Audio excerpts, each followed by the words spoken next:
ආයිබෝන් කියලා පිළිගන්නවා ඔයාලා සියලු දෙනාම අදත් මගේ NST Ideas TV video channel එකට.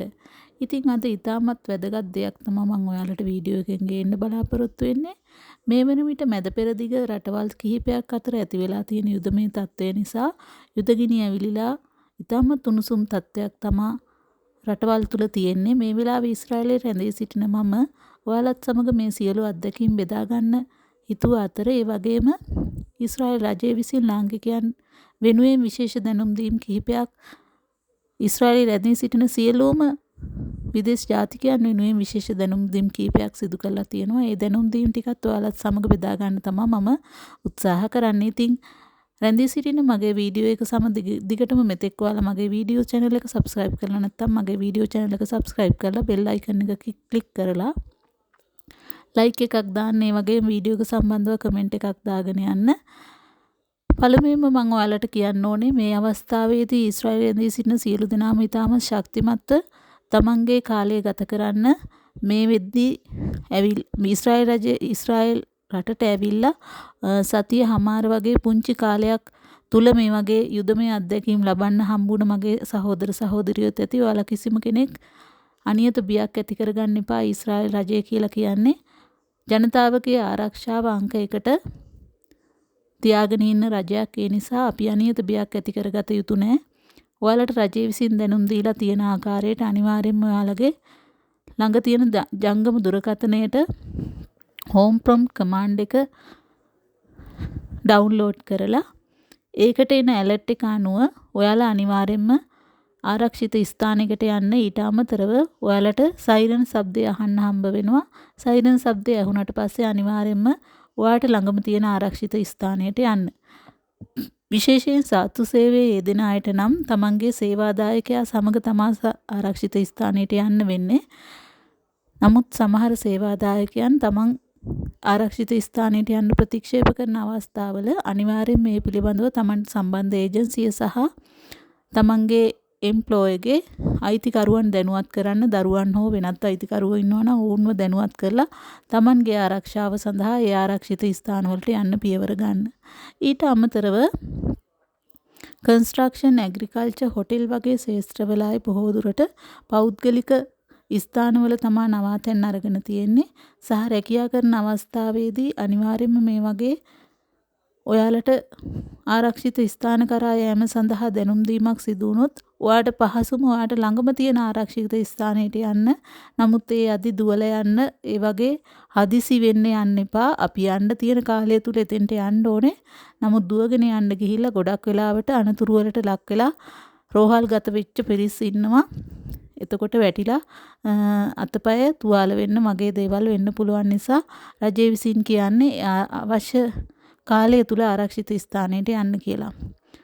ඊටත් අමතරව මේ අවස්ථාව වන විට ලංකාවට නිවාඩු යාම සඳහා ඉල්ලුම් කරලා තියෙන පිරිසට මේ වෙලාවේ ඒ සඳහා අවස්ථාව ලැබෙන්නේ නැහැ. මොකද බෙන්ගුරියම් ගුවන් තොටුපළ ඇතුළු මැද පෙරදිග රටවල් වල ගුවන් තොටුපළවල් වහලා තියෙනවා.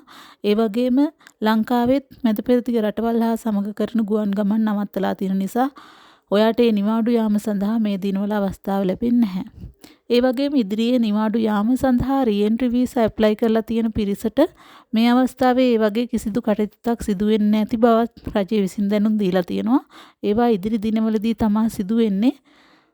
ඔයාලා මේ වෙලාවේ ගුවන් ටිකට්පත් වෙන් කරගෙන ඉන්නවා නම් ඒ වගේ දින වෙනස් කරලා ගුවන් සමාගම් එක්ක කතා කරලා ඒ දින වෙනස් කරලා ඒවා කරගන්න පුළුවන්. ඉදිරියේදී මේ දිනවලදී කිසිම දෙයක් සිද්ධ වෙන්නේ නැති බවයි රජය කියන්නේ.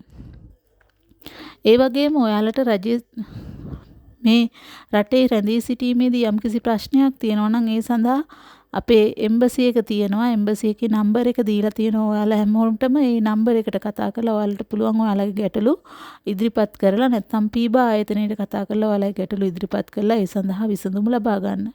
ඒ වගේම මේ වෙලාවේ මම අනිවාර්යයෙන්ම කිව යුතු දෙයක් තමයි ඊශ්‍රායල් රටේ රැඳී සිටින අපේ සහෝදර සහෝදරියන්ගේ ආදරණීයන් ලංකාවේ මේ වෙලාවේ ඉතාමත් බයෙන් ඉන්න බව අපි කවුරුත් දන්නවා.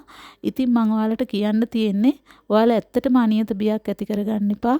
ඊශ්‍රායල් රටේ රැඳී සිටින අපි ඉතාමත් ආරක්ෂාකාරීව ඉන්න බව මම ඔයාලට කියන්න ඕනේ. ඒක මගේ අත්දැකීමෙන් කියන්නේ. ඊශ්‍රායල් රජය කියලා කියන්නේ ජනතාවගේ ආරක්ෂාව අංක 1ට තියලා කටයුතු කරන රජයක්. ඒ නිසා ඔවුන්ට ඊශ්‍රායල් ජාතිකයන්ද වෙනත් ජාතිකයෙක්ද කියන එක ගැටලුවක් නැහැ. ඔවුන් බලන්නේ හැම වෙලාවකම අපේ ආරක්ෂාව සලසන්න. ඒ නිසා කිසිදු අනියත බියක් ඔයාලා ඇති කරගන්න එපා.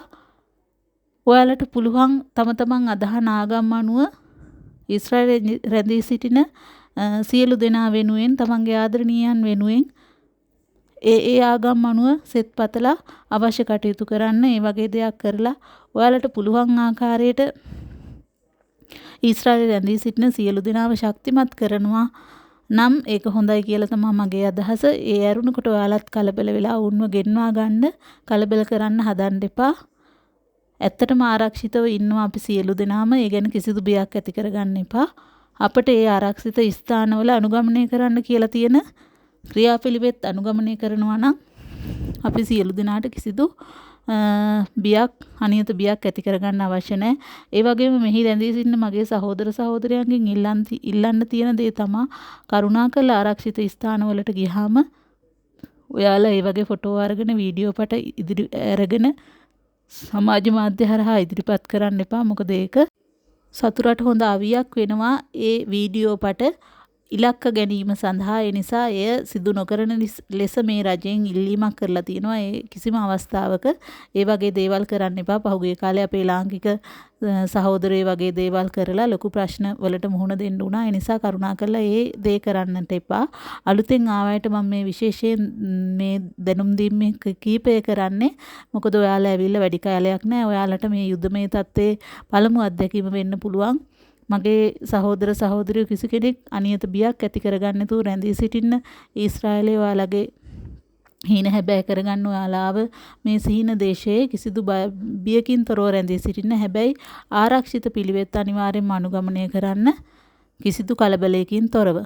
ඉතින් තවත් ඉදිරියේදී තවත් මට තොරතුරු ලැබුණොත් ඒ සියලු තොරතුරු වීඩියෝ පට මගෙන් ගේන්න බලාපොරොත්තු වෙනවා.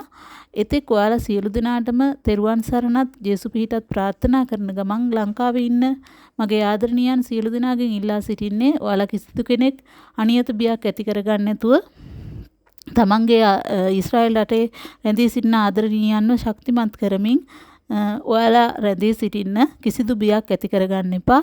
ඉතින් මගේ වීඩියෝ එකට කැමති නම් ඔයාලා ලයික් එකක් දාලා කමෙන්ට් එකක් දාගෙන යන්න.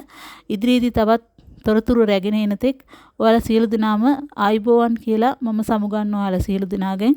රැඳී සිටින්න මගෙත් එක්කම NSD Ideas වීඩියෝ channel එක සමග.